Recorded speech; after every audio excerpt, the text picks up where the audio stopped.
got their first win and hung on in the fourth for the first time this season in primetime. Skip would have been perfect with his prediction if the Giants didn't get a safety, taking down Washington 32-21. Eli Manning had a QBR of 92 last night. Ruben Randall and ODB both had a touchdown. So the win puts the Giants a game and a half behind the first-place Cowboys in the NFC East. Herm is still here with us. After seeing last night's matchup, how big of a threat are the Giants in the NFC East? Everyone's a threat in this division right now. When you look at it, what has happened. You think about the Dallas Cowboys. When you lose Tony Romo, 34 touchdowns. When you lose Dez, as well as Murray goes to Philadelphia, that's 29 touchdowns. So the Dallas Cowboys, the way they play now, is dramatically going to change. It's going to change with their offensive line. That's the strength of that offense. Their defense is playing fairly well. They haven't played a whole bunch of high-powered offenses yet, but they're going to have to live that way. When you think about Washington, they got out of their game plan last night, and it was the Giants that got them out of their game plan by going up, not allowing them to run the ball, about 37 attempts, clock management, quarterback doesn't turn it over. When he starts throwing it 30, 40 times, he's going to turn it over. Their defense can hang in there. When you think about the Philadelphia Eagles, we don't know who they are right now. This is going to be a big test for the Eagles, in my opinion, how they go in this game. And then you think about the Giants, they're, what, 5 plays away maybe from being undefeated. Yeah. So I think this division, like last year when you watched it unfold, the Giants started off bad last year. But December, to me, is going to determine who's going to win this division. The Giants went 3-1.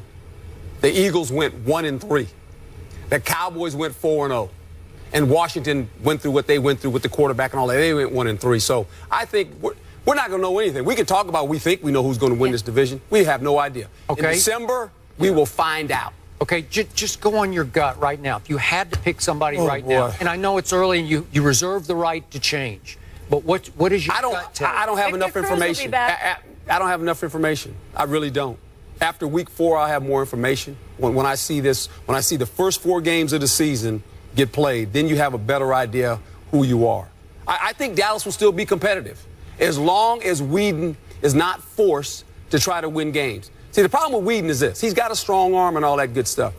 He can't extend any plays. It has to be drawn up. He's got to throw it. If the guy's open, he'll hit him. If not, he can't extend plays like Tony Romo. Okay, that's the problem with him. And the production. Well, where are you going to get the production from? I mean, you've got Dez Bryant, as I said, and Murray. That's 29 touchdowns. That's no longer in the building right now. So that's the problem. With the Eagles, we don't know who they are right now. We know that this game, and Skip made perfectly clear, this could be the game where Sam Bradford is no longer the starting quarterback. Because if he struggles, if you're Chip, and it's not your offense, guess what? Okay, you can't change players. The only player you can basically change is a quarterback. You might have to change quarterbacks. Gonna be interesting. Big game. Stephen A., what do you think after seeing last night? Well, listen, I mean, after seeing last night, obviously you have to throw the Giants up into the equation. But the reality is that Coach is absolutely right. You don't know what the hell is going on in the NFC East. The only reason Skip is resolute about his Cowboys is because he believes in them so much, because he loves them even that much more.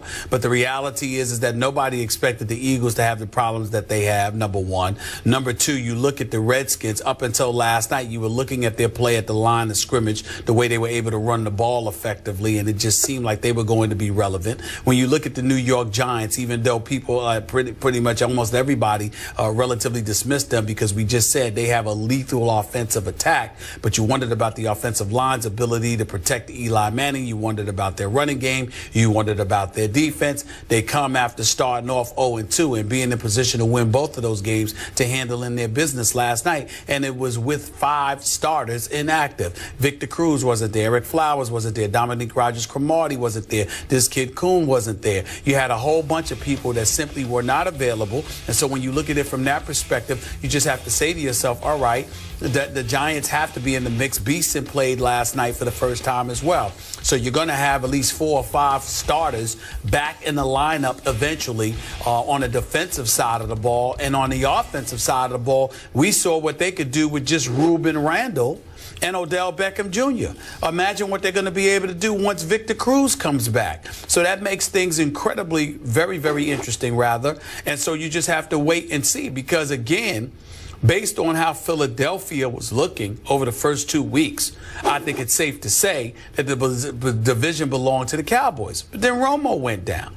And so with Romo down, and you already knew Dez was out, you just don't know what the Cowboys are going to be right now. So it's very, very hard to be so definitive about the NFC East because bodies are just falling by the wayside for one reason or another. It could be injuries in the case of the Dallas Cowboys and the New York Giants. In the case of Washington, it's dissension because of RG3 and Kirk Cousins. In the case of the Philadelphia Eagles, it's Chip Kelly's system and whether he's going to stop acting like some mad genius and come to the football world with the rest of us where he understands that adjustment needs to be made and talent has to be first and foremost above everything else. You just don't know until the season progresses. But the NFC East is giving you a reason to be undecided because of so much activity that has happened in that division, more so than any other division in football right now.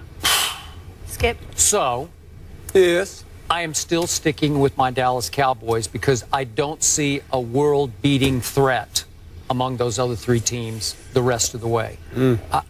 I have some reason to fear all three of them, except I don't fear Kirk Cousins if, in fact, he remains that quarterback, and I don't fear Sam Bradford if, in fact, he can stay upright as that quarterback.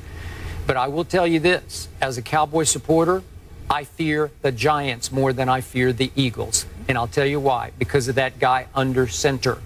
That guy is one of the weirdest quarterbacks I have ever observed for a length of time because I never know what to expect from him. I'm going to remind you, Miss Giants fan, 3 times Eli Manning has led this league in interceptions. That is mind-blowing to me. Okay. But the way it happens, they're always 3 years apart. So he led the NFL interceptions in 07. And the next year he said, I got to clean this thing up, which he's highly capable of doing. So he cut him in half. He went from 20 down to 10 the next year. Then here we go again. 3 years later, 2010, he throws 25 picks and it leads the league. Next year, all the way down to 16.